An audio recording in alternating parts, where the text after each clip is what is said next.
Re-respawn ako. Kabutin mo ito. Tignan nyo to.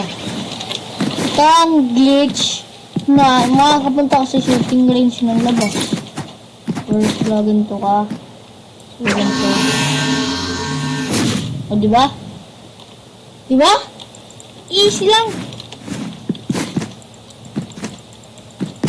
Diba? Under map ko na.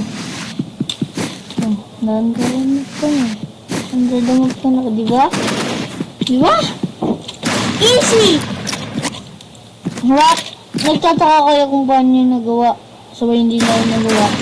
Alam kung bakit? Kasi, ina-hold dapat yung pakita ko sa inyo. Tignan nyo, hina-hold ko yun ha. Hina-hold ko yun. Tignan nyo, hina-hold ko yun. Hina-hold ko yun po. Diba? Kahawag ko pa rin. Oh. Sabay yun na. Sabay. Yun na. Ayun lang guys. Thank you kung minalawan lang kayong glitch ngayon.